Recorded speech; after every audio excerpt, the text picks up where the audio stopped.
जय हिंद दोस्तों। वर्तमान जो परिस्थिति है वो हमारे राष्ट्र के प्रति, भारतवासियों के प्रति, हमारे आपके प्रति एक खतरनाक माहौल बना के रखा है।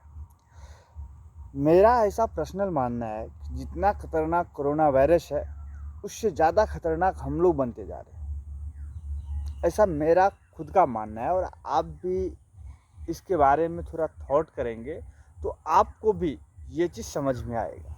जो मैं ऐसा क्यों बोल रहा हूँ, जो मैं बोल रहा हूँ वो सही है या नहीं। मित्र, देश में कोरोना संकट आया। अभी के वर्तमान समय में ऑक्सीजन लेवल चेक करने का मशीन, कुछ मेडिसिन, अब इस चीज़ का डिमांड सबसे ज़्यादा संपूर्ण राष्ट्र में है। और साथ ही इनके दुकान जो है, ये चीज़ जहाँ पे मिलता है वो हम लोग के द्वारा ही संचालित किया जाता है, भारतवासियों के द्वारा ही संचालित किया जाता है। अब मुख्य समस्या ये है, जब एक ऑक्सीजन सिलेंडर 900 रुपया में मिलता था तो अभी के समय में हमारा उदार दिल होना चाहिए। एक नॉर्मल डीलर जो था ऑक्सीजन सिलेंडर का, वो पहले 900 में बेचता था अपना मुनाफा लेकर। अभी आप जब जाओ सिलेंडर लेने के लिए तो आपको वो 7 से 8 हज़ार में मिल रहा है, कहीं कहीं पे 10 हज़ार में मिल रहा है। तो भ्रष्ट कोरोना से संक्रमित न होकर के हम लोग आज इन सिस्टम से मर रहे हैं। जो एम्बुलेंस वाला 7 रुपया 8 रुपया प्रति किलोमीटर के हिसाब से हमसे भाड़ा लिया करता था, वो आज 5 किलोमीटर के लिए 5,000 मांग देता है। तो भ्रष्ट हम लोग हैं, सरकार ही दोषी नहीं है सभी जगह पे। सिस्टम तो हम लोग को भी बदलना पड़ेगा, लेकिन मैं लड़ना नहीं चाहता। हम लोग भ्रष्ट हैं प्रत्येक क्षेत्र में। आज एक कोई शिक्षक है तो समय पे विद्यालय नहीं जाता, वो बच्चे को विद्यालय में शिक्षा न दे करके क्लास में अपने यहाँ पे बच्चों को शिक्षा देता है। यदि कोई आदमी किसान है तो रासायनिक खाद न दे करके उर्वरक खाद देते हैं। कोई दूध बेच रहा है, दूध के साथ पानी दे रहा है। यानी इस प्रकार से हर क्षेत्र में भ्रष्टाचार है। समस्या वहाँ नहीं, यहाँ पे भी। एक ऑक्सीजन लेवल चेक करने वाला मशीन जिसका कॉस्ट 600 से 700 हुआ करता था, आज वो 3200 में हमें मिल रहा है। तो दोषी तो हम हैं, क्योंकि न तो केंद्र सरकार ये चीज़ बेचता है और न ही राज्य सरकार, हमारे आपके जैसे लोग। तो जब ये समस्या हमारे बीच आया तो हमने कुछ थॉट किया इस समस्याओं से निदान पाने के लिए।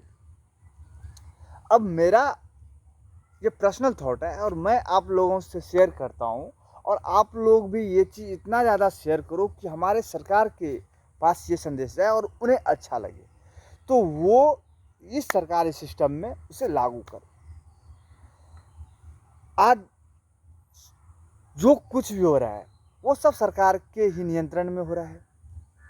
आप चाहे एक किसान हो तो उस वस्तु को आप कहीं ना कहीं बेचते हो, और जहाँ पे बेचते हैं वहाँ पे वो टैक्स देता है, वो भी आगे भेजता है। आप यदि किसी इंडस्ट्री के मालिक हो,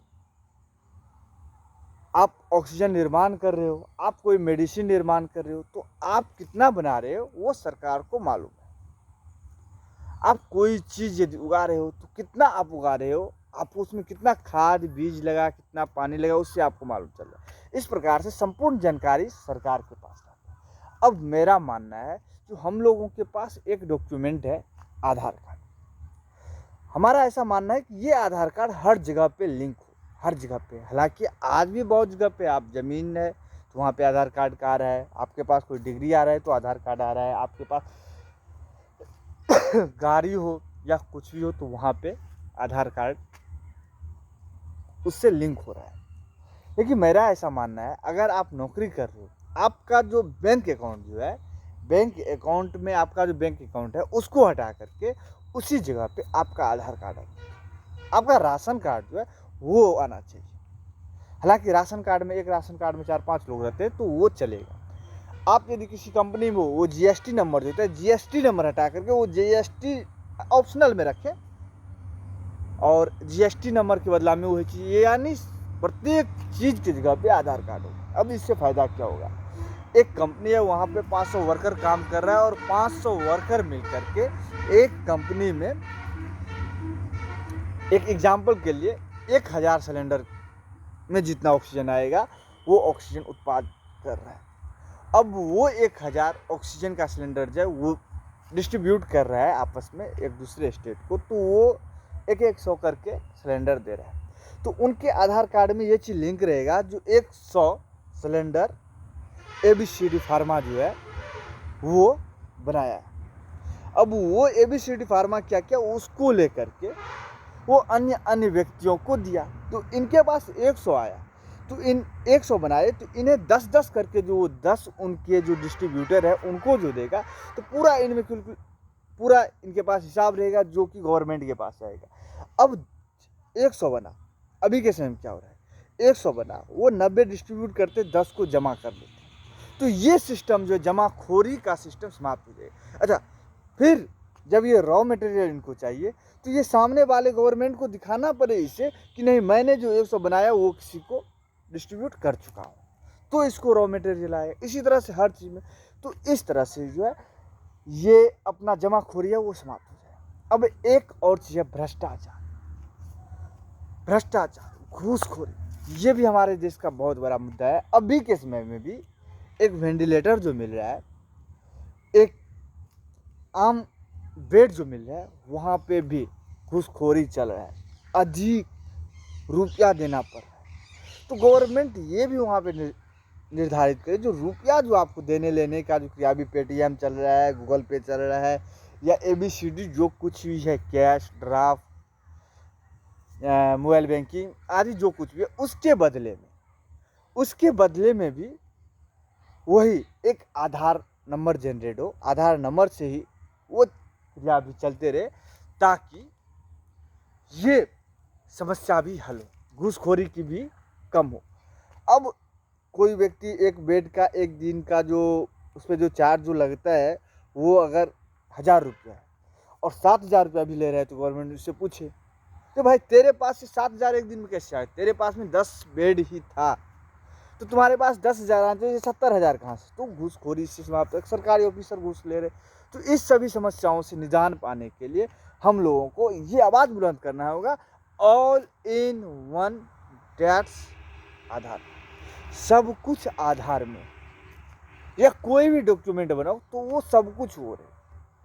लोग बोलते हैं, यानी मतलब जीने के लिए जैसे हम अपना वस्त्र छोड़ करके नहीं कहीं पे जा सकता हूँ, उसी तरह से आधार कार्ड के बिना किसी भी व्यक्ति को किसी राशन की दुकान पे जाए या दूध की दुकान पे जाए या किसान खाद भी लेने, वहाँ पे उन्हें आधार कार्ड ले जाना है। आप 10 गोनी खाद, DAP, यूरिया तभी लोगे जब आपके पास में इतना एकड़ जमीन हो। तो इस तरह से नहीं, दारू आप पीते हो और गवर्नमेंट से सब्सिडी